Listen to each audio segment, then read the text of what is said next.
To make your bag, you'll need a front and a back. You'll also need an inside lining. This you'll need to have a front and a back of this as well.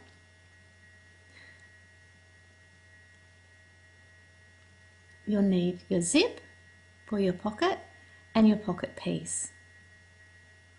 First of all, you need to transfer your pattern markings. These are dots along the side of your pattern. Use the erasable marker for these. There's 2 along here for the pleat at the base of your bag, another 2 here, and this 1 here and 1 near the top. You need to do this on both sides of your pieces, so make sure they come through to the back. On your bag you need to do the same. I've used chalk for this. You can just vaguely see it because I have a dark coloured bag. Make sure that you do the reverse side as well. There's 2 there. To start with your pocket, get your zip and put that down on your fabric. Cut your pocket the same size as your zip and then as deep as you'd like to make your pocket.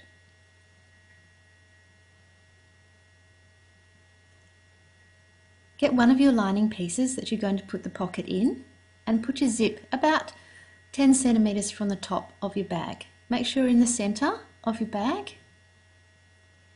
You need a ruler and a pen.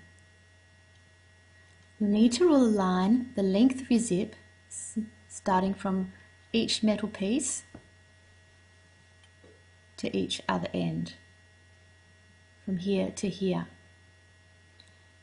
Rule 1 centimeter at each side and line down the middle with a little V cut on each end. You're going to cut along this line here now and through both the V's at each end. You need to be very accurate with your cutting. This is what this is going to look like. Then you need to go to the iron and iron this little edge down, this one across.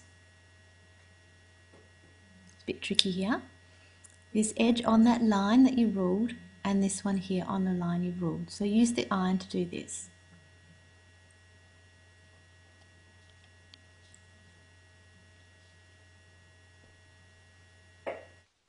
Next you need to turn this piece of lining over, put your zip down and place the lining on top of the zip.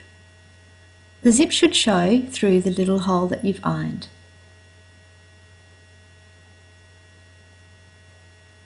Now you need to pin this in place and you're going to sew really close to your pinned edge. Both of the metal parts of the zip should be showing through your hole at each end. When this is pinned, it will look like this. You're going to sew now as close as you can to the edge. Do a corner here and here and then back around another corner back to where you started. You may need to use a zipper foot to do this. This is what your stitching should look like when you've finished. This is called a concealed zip. Now we need to turn this over and get our pocket piece. I've used a dark piece of stitching there so that you can see.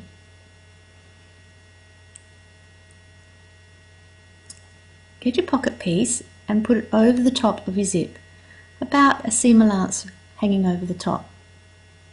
Check that you're straight. Pin this in place, and when you stitch, you'll stitch on a 1.5 centimeter seam allowance around this piece.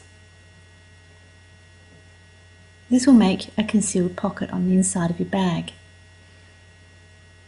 Make sure you do really nice corners and some back stitch.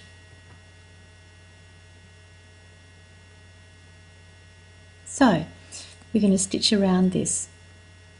We'll start here, go along the top, turn along the bottom, corner, corner and back up again, back stitch. Now check to see that your pocket works. You can just see my stitching around the outside there. This is a really neat type of pocket to use. Now you're going to start sewing your lining pieces together. Put them on top of each other with right sides together. Start on the side and you go to one of your pattern markings down the side, this one here. Put your pin in there to start. We're going to sew around here now to sew up the bottom part of our bag. Put your pins all the way around.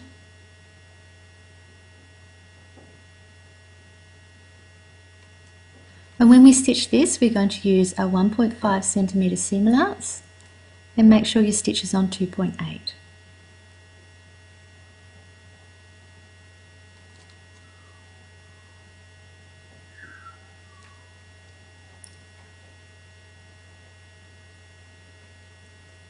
So we put our last pin on top of the pattern marking there. Make sure you have a back stitch and stitch all the way around. Right around to the last pin and put another back stitch in.